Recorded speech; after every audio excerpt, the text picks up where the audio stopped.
Gone further on to the nature reserve here, and got quite a lot of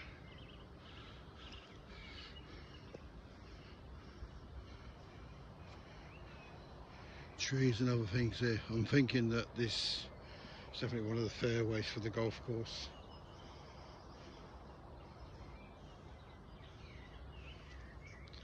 So I'm trying to interconnect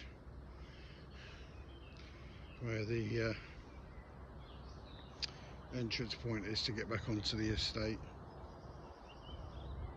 and further on over to the golf course itself. I'm going to have to explore further at some point because I can get through to Kirby Muxloe Castle in Leicester Forest East.